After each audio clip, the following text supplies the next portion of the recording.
burst of energy. You know how many times I say put your hands together and people just don't do it? That was quite nice. Thanks, guys. Welcome to the show. I absolutely love hosting this show because I get to challenge comedians to do something a bit different on this show. I've got 4 great comedians at the back of the room. In a minute, they're going to come up and perform their own stuff, but then I'm going to invite them back to the stage to steal the jokes of one of the other people on the bill tonight, which basically means you're getting half a show for the price of a show. That's how it's going to unfold for you. It will be a bit different to that, but we need 2 things to set this show up. One, I need energy from you guys. Every time I introduce an actor, just needs to give as much love as you can to the stage so they can give all that back and we have a great show. That's how comedy works. It's not just about us, it's about you as well. The more you give, the more we give, the better show everybody has. Does that sound cool? Yeah. Cool, so just make sure every time I ask for a cheer or a clap or an applause, give as much as you can until they get to the mic stand and they'll give it back and we'll have a great time. The second thing I need is a volunteer, but it's that man there.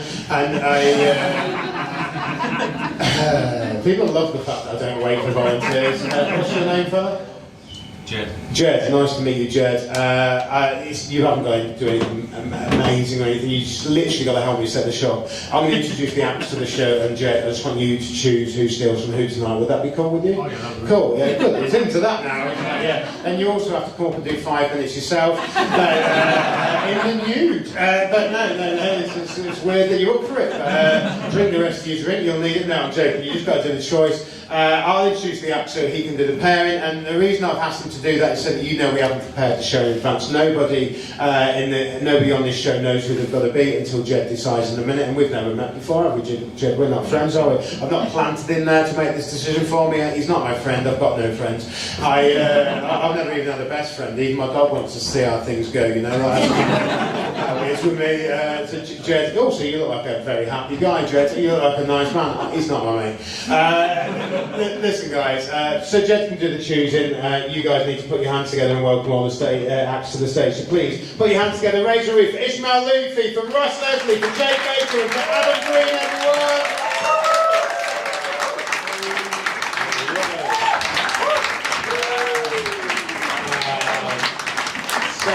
Jed, I'll tell you who's sitting furthest from me over there on the right-hand side is Ismael Loutfi, next to him is Ross Leslie, next to him is Jake Baker, and right next to me is Adam Greene. So let's take Ismael as your starting point. Who would you like to pair him up with today? Would it be Ross, Jake, or Adam? Ross, okay, that was quite a long decision there for 3 minutes. Ross is going to become Ismael and vice versa, which means Jake is going to become Adam and vice versa. That's the pair. Let's give them all a huge round of applause for they made their way back off the stage. Those of you that are quicker will know that means there's 8 performances. That's 8 times I'm going to ask you to raise the roof as I introduce an actor to the stage. First 4 times you introduce people that will be doing their own stuff, and the second 4 times they'll be doing the stuff that they were paired up to be by Jed just now. So up first as themselves, please put your hands together, raise the roof, give as much love as possible. The wonderful Ismael Loutfi!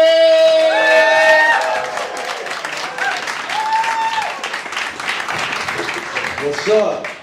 How you guys doing? Edinburgh. I'm American. Fuck you! Fuck all of you! No, I'm kidding.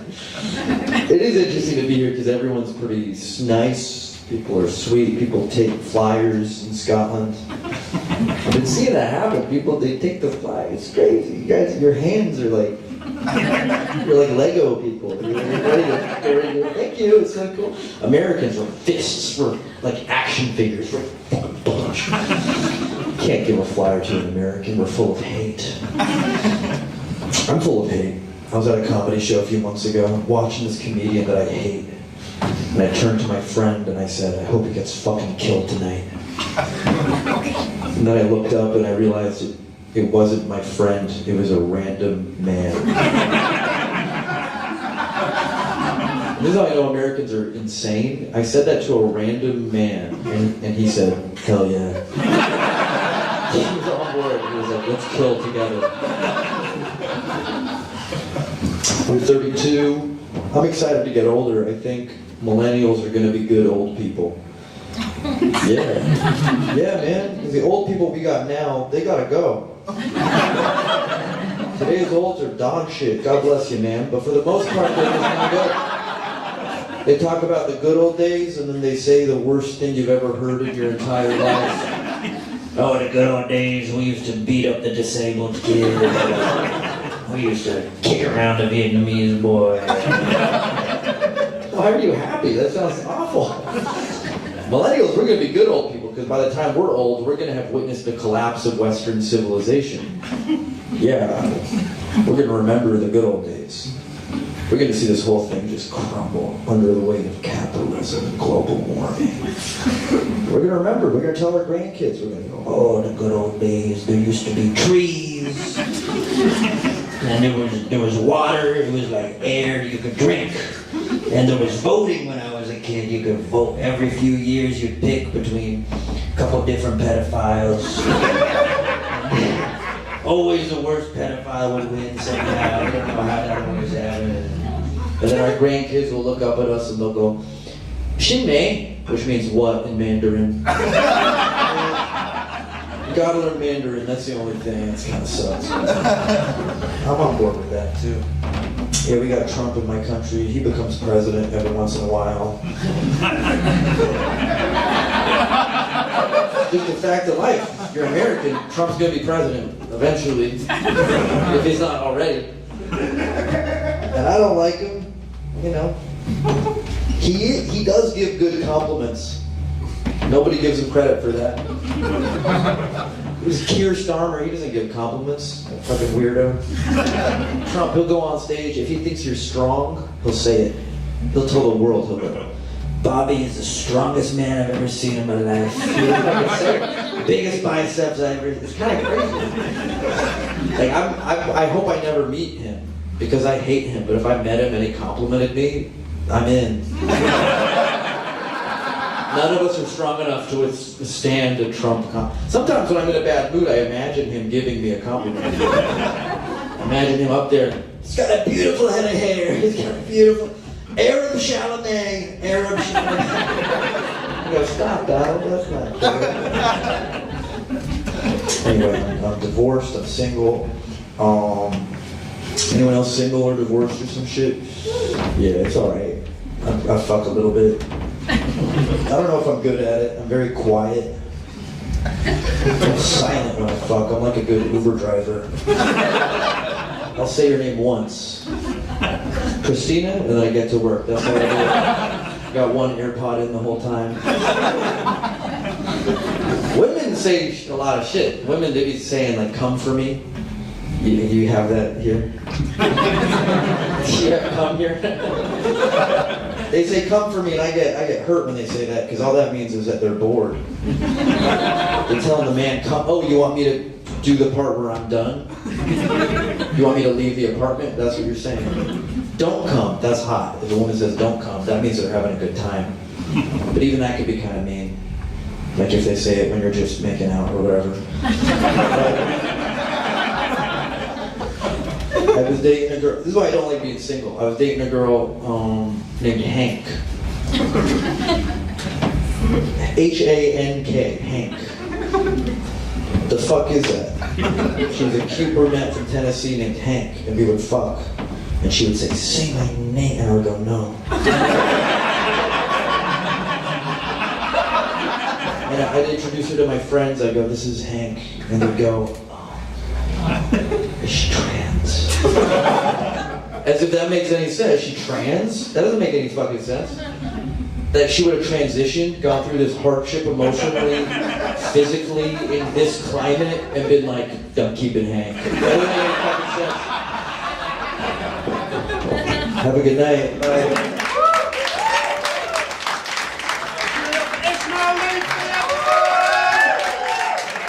Fantastic stuff. Up next, please put your hands together. Raise your roof. Give those love for Ross Leslie.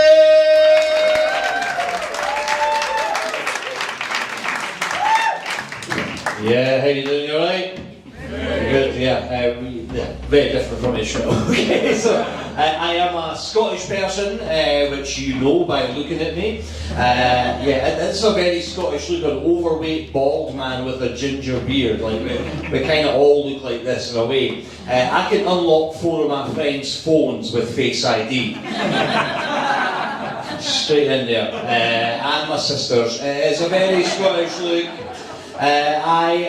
this is me doing my second job of the day. My other job is I'm a historical tour guide. I take people around Edinburgh Castle and stuff like that. That's the easiest out of my 2 jobs because you're basically just making up shit for very gullible American tourists who believe anything you tell them.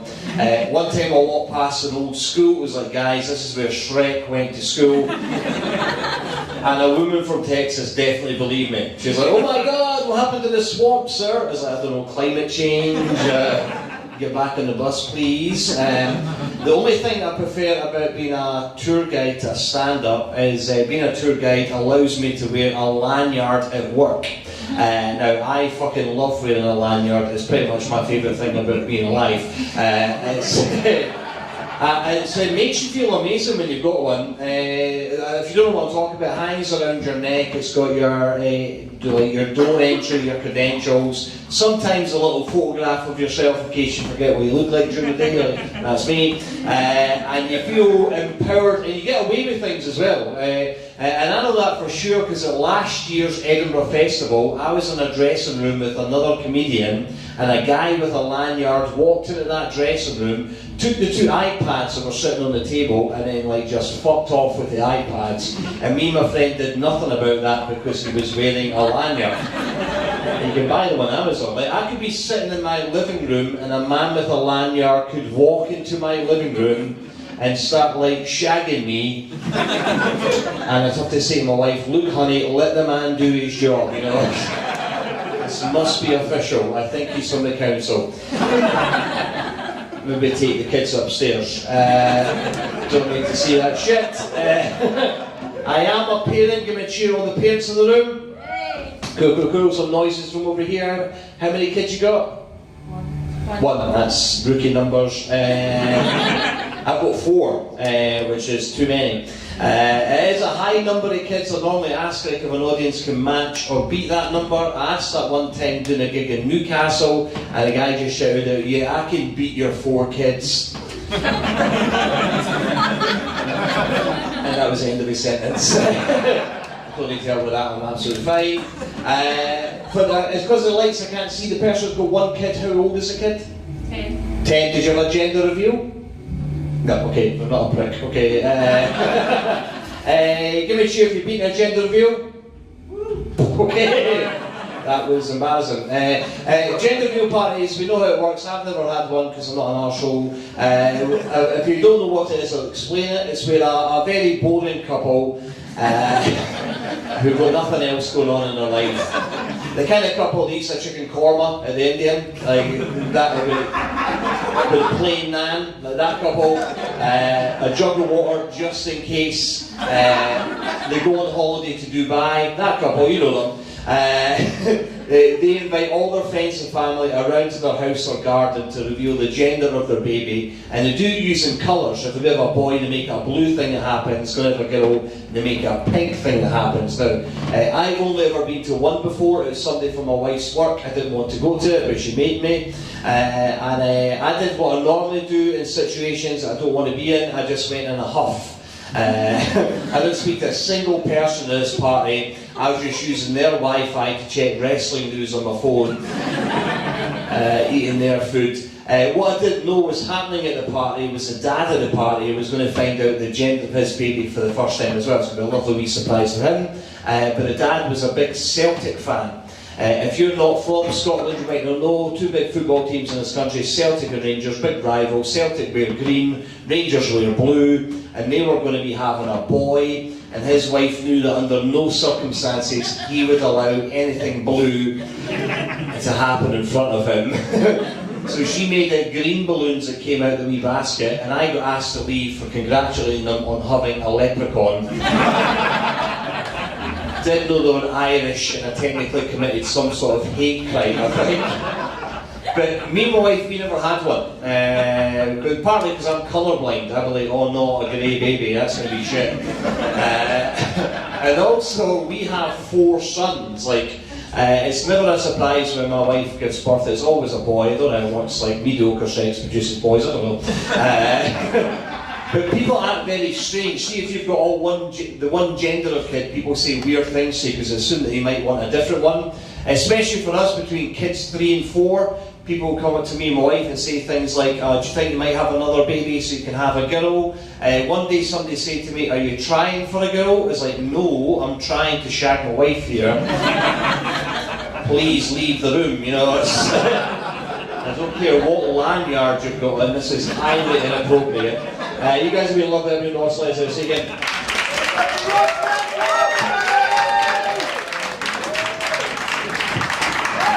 Awesome. 2 down, 2 to go before we mix it up. So up third, please put your hands together, raise the roof, give all the love you got for Jake Baker!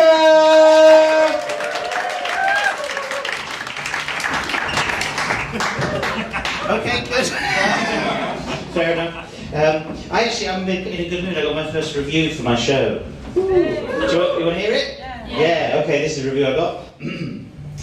I can listen to his jokes all day and still not laugh once. What's that? That's the review. Hey, it's from The Guardian. It's pretty good. Obviously not the newspaper, just my mum was in. My show's kind of about masculinity. Any alphas in? No? Okay, that's fine. I'll be the alpha. Would you believe I'm the alpha of my friendship group? Is that believable? No, but I think there's a sort of stereotype about men, isn't it? You know, like to shag around and we went on a stag do. Me and my friends went on a stag do recently. And you think sort of strip clubs, testosterone. B played bananagrams and went on a hike. The closest anyone got to any kind of infidelity, right, like sort of cheating on their partner or whatever, is the best man. His wife actually has a very severe nut allergy, and he had his first pistachio for 8 years. Felt so guilty, he was on the phone to going, it meant nothing, I'm so sorry. I think there's this sort of idea, isn't it, this sort of men are natural born leaders. That's not something I really understand. I hate being in charge. I mean, this is a nightmare. Honestly, I look like I'm in charge, but you guys severely outnumber me. Do you know what I mean? If you staged a coup, there's very little I could do. I've been at the Fringe the whole month, and I've been telling audiences, you guys outnumber me, and that's not always been true. You got that a bit slower. I hate being in charge. I hate it. Like, I've stopped going to kebab shops because I hate the way the guy in there always calls me boss. You know, he's like, what do you want, boss? And I think, well, I didn't ask any for this, mate. I just want some chicken. I can't sign off on your holiday. My housemate's a bit of an alpha guy. Give me a chip. You live with someone you don't like? Okay, great. Well, your lives are going wonderfully. Well done. I live with this guy in a small flat because, you know, it's quite expensive to live, isn't it? That's the end of that sentence. He's quite an alpha guy. He's quite sporty. He's a born-again evangelical Christian. Really puts the fun in fundamentalism. Let's put it that way. What kind of annoys me about him, though, is the hypocrisy of it. Do you know what I mean? Like, every Tuesday, he has people over from his sort of church, and they talk about the Bible, and they talk about charity and compassion and helping your fellow man. And yet he never does the washing up. It just needles me. Do you know what I mean? Like, once we got into a theological debate in which he admitted to me he did not believe in evolution. And I said to him, mate, there is all the evidence you need for evolution growing in the wok at the moment. But if you leave that 2 more days, it's going to gain sentience and start worshipping you. It's disgusting. He actually learned to wash up from the Bible. So, you know the story of Noah's Ark? Right? That's a metaphor. That's that God sort of sees the earth as like unclean or dirty or whatever. And so for 40 days and 40 nights, he just leaves it to soak.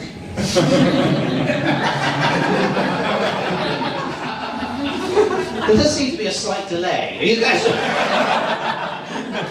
right?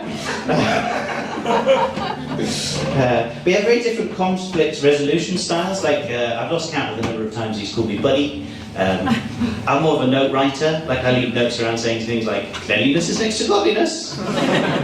Those who do not believe in the teachings of science should not benefit from the microwave. Heat your soup with prayer. No, it's kind of okay. I've got a girlfriend.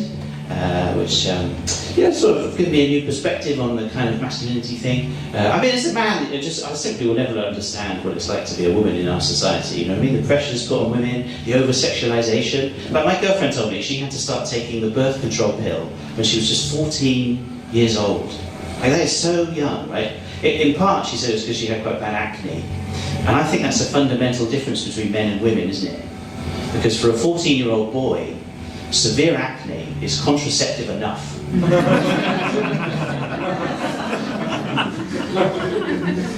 It's quite a mean one, that one. So, listen, any questions? No? Cool. So, that's 5 minutes. Thank you very much. I'm Jake. Bye.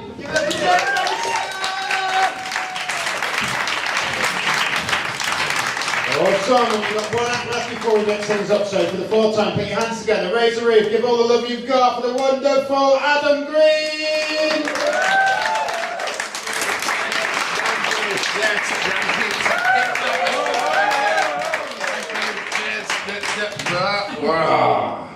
How you doing, guys? You right? It's lovely to be here. My name's Adam. Like you said, haven't changed it in the meantime. That is my name. Fun facts about me, I'm pretty fat. Thanks, yeah, you can really see it at the front here. Just to let you know at the back, that's what's happening. No, I know I'm fat because people keep telling me I'm fat, you know, like loved ones. Like my girlfriend said to me the other day, she said, I think you've got a dad bod.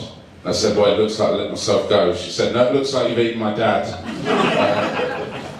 Yeah, she said a lot of things to me. Our pillow talk's changed a lot over the last few years. Like the other day we were in bed together, she turned to me, she said, I think we both got sleep apnea.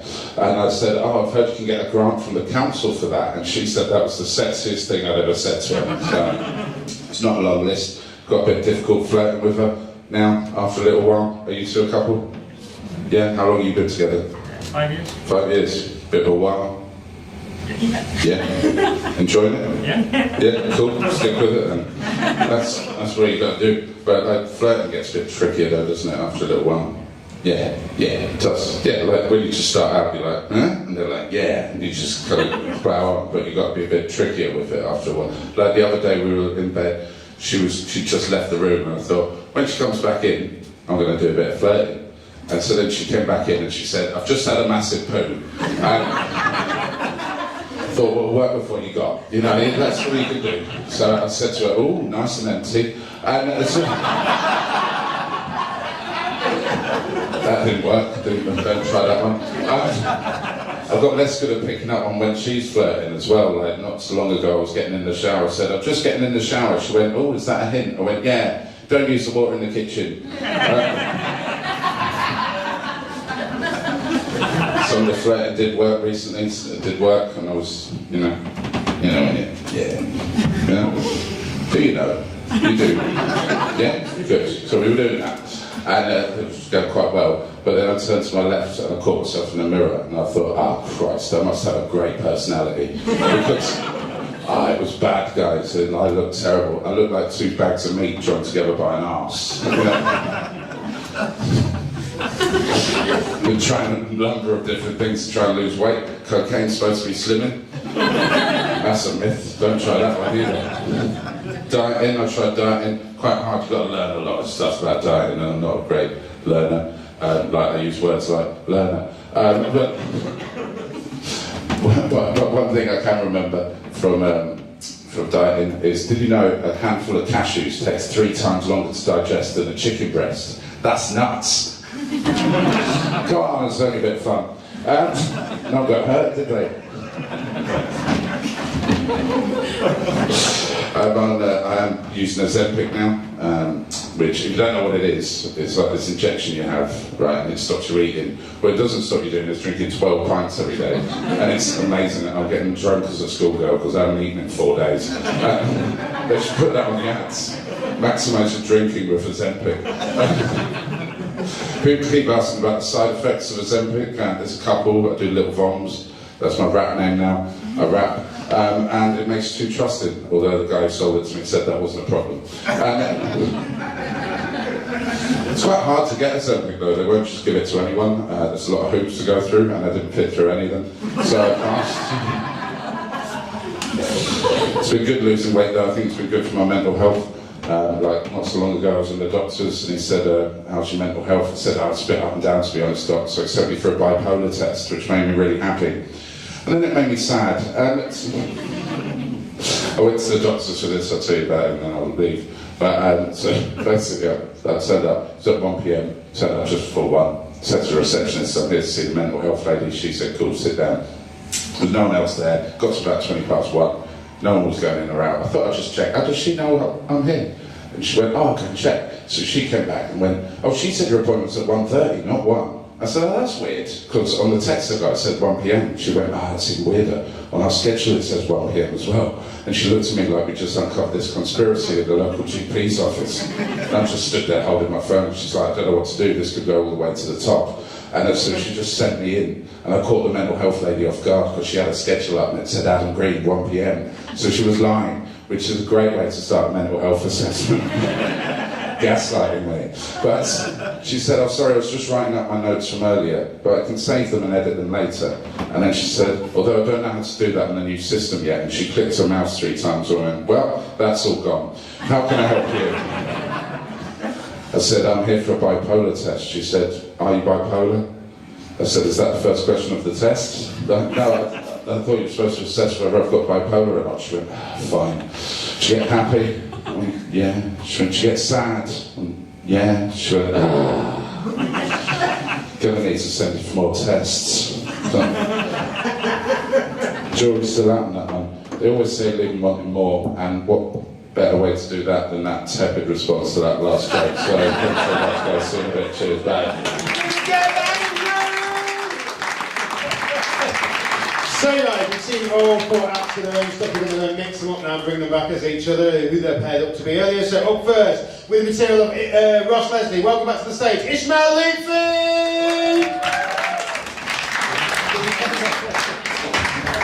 So I'm Scottish. I'm Scottish, I look like a stereotypical Scot.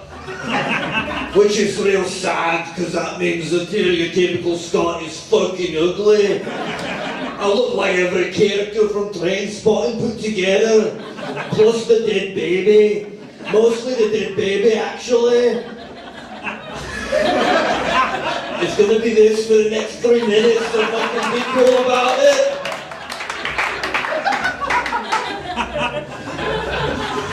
So my other job, even though this one I don't do professionally, obviously, is I'm a tour guide. I'm a historical tour guide. I walk around and I lie to people. I fucking lie. I told this stupid fucking American bitch that this was the house where Shrek grew up. And that fucking stupid American bitch, I fucking hate her. She believed it. She fucking believed me. Americans are so fucking stupid, they're still under the weight of British imperialism. Never mind. My favourite thing about being a tour guide, other than lying to stupid Americans, is that I get to wear a lanyard. I love a lanyard. A lanyard, you can do anything with a lanyard. If anyone's got a lanyard on, they can do anything to me. Anybody wearing a lanyard, if you're wearing a lanyard, you can rape me. If you've got a lanyard on, you please rape me, sir. I'm sorry. Please rape me. Anyway, I got 4 kids. I got 4 kids. Anybody got a fucking kid? Sometimes I ask the crowd who's got more kids, who can beat that? And this man, he shouted out, I could beat your 4 kids. And he was wearing a lanyard, so I let him. And I let him do horrible things to my kids. I let him do terrible, dirty things to my kids.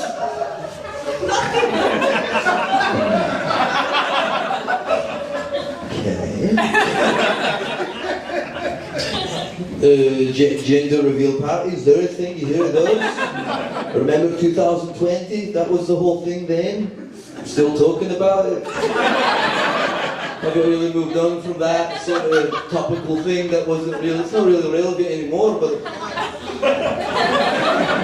you know what a gender reveal party is? You don't? Well, let me tell you. A bunch of boring, stupid fucking people. Stupid, normal fucking people. They do this thing because they want to have joy in their lives, and fuck them. Where they find the gender of their kid. I got a friend who's like with two teams that I know about. There's the Celtics and the fucking, you know. And one's green and one's blue. And in our society, that's like the closest thing we have to gang culture, which is really depressing in a way. Also, we don't have guns, so like, what do you guys do? Violence-wise, how are you violent to each other? So my friend didn't want the baby to be blue because he's racist. And that's it for me. Have a good night.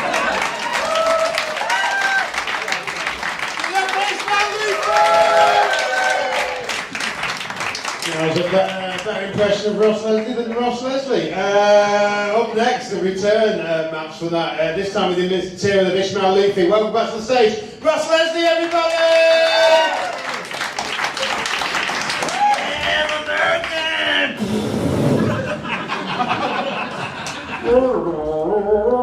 Cool, so, what's up?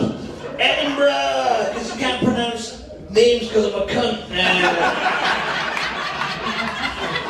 American, fuck you. You people are nice, you take the flyers. Mainly because you think I'm offering you a SIM card. It's going to be quite racist. I can't do the American accent much longer now. Yeah, you guys are really nice, you take flyers, you got hands like Lego people. You can't give an American flyer because they're full of hate. And also in one hand they're likely to be punching somebody who looks like me. And the other one they're shooting up a school.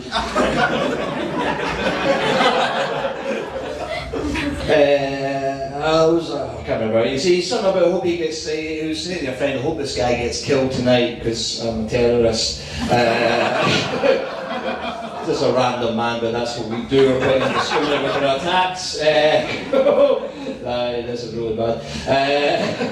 But the old people just say, I've got to go, because they don't like people who look like me. They're talking about the good old days when they beat up a disabled kid, which is, does sound like a laugh in all honesty. I'm going to bet that myself. But yeah, we've got the collapse of Western civilization on our way, capitalism go warm, blah blah blah. We walk around, this used to be trees, used to have good air and water around here. We vote every few years and pick our favourite paedophile, that American, because we say paedophile, don't we? Okay. I thought that would be good, but we get Trump in our country. I hope to meet him one day, which I will, in an ice raid probably. That's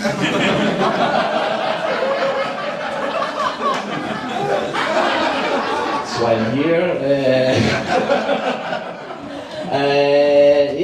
I'm divorced and single, obviously. Do a lot of quiet shagging, and she's quiet as well because I've got a condition called Arabic dick.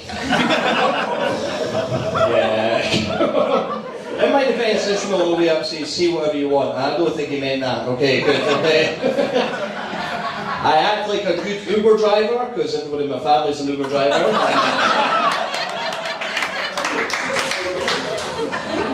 Family business. This is man and boy. What was the last bit here? Oh, I dated a girl named Hank, which is fine. It was really fun. And she was like, say my name. I was like, no. And then she says, call me Ishmael, because she got so bored she started reading Moby Dick. Nah, I didn't think that was a good bit to end on, but that's where we are. I maybe should have went a wee bit more racist for that last one, but thank you very much for that.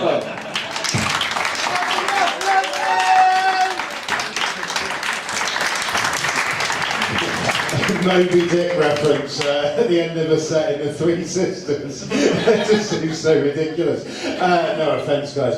Up third, this time with the material of Adam Greene. Welcome back to the stage, Jake Baker! Hello. I'm a larger gentleman. But I will defy stereotype because I'm not very jolly. This is going to be quite sad. My girlfriend says you are what you eat, and I clearly ate a big fat guy. So, a little bit of crowd work, but I didn't write down the question, so that bit's over. So, me and my girlfriend, we've been together a long time, so our flirting's really changed. So it's mainly just sort of about general gut health. I love a lady that's regular. So, when I use the shower, you can't use the taps in the bathroom because we're poor and we live in a small house.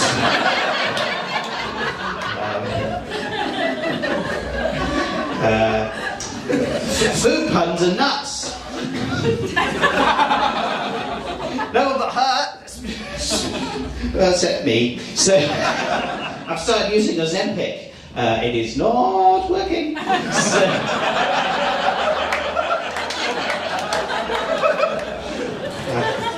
not going to put me on the box.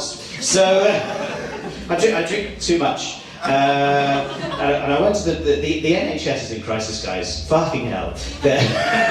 I went to the doctors. And they've just completely lost all track of time. They're busy. Well, and I said, what's half an hour? But I decided to make a fuss about it. See me! I'm important. We're all important. So, I mean, at best, most doctors just Google what my symptoms are, and it's the drinking.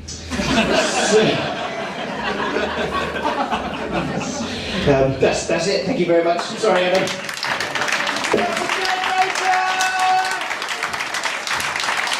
It's brings us to our final set, the reverse of that pair, this time with the material of Jake Baker. Welcome back to the stage, Adam Greene!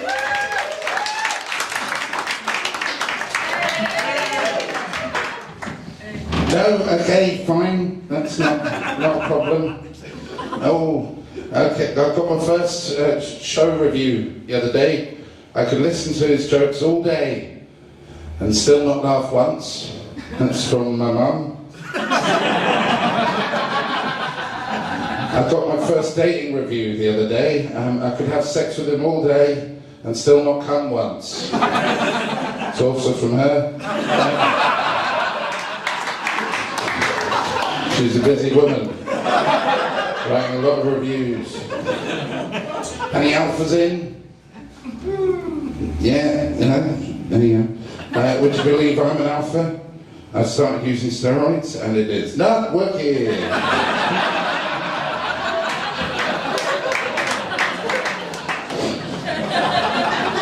Pop that in. And yeah, no, I went to Amsterdam with a bunch of fucking losers. And I'm like the king of them, so... That's annoying because I hate being in charge. Like, this is a nightmare for you. Like, if you had a coup, you'd be a group of chickens. Written that down wrong. I hate going into a kebab shop because they call me boss and I'm uncomfortable talking to minorities.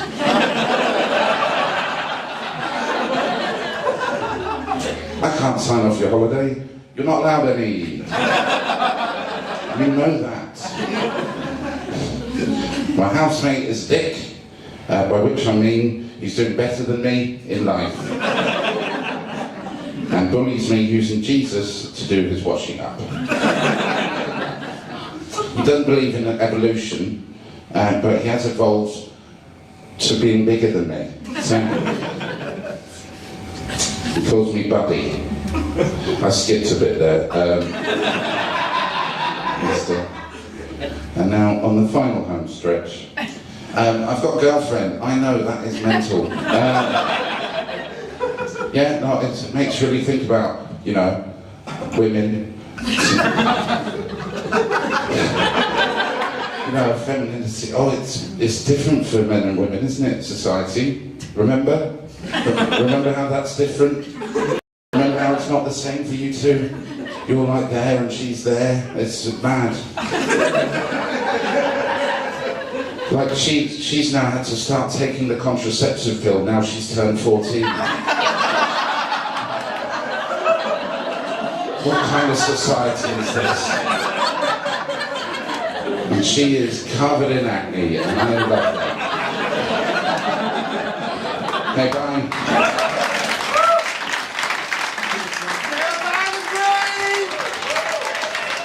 Guys, you enjoyed the show?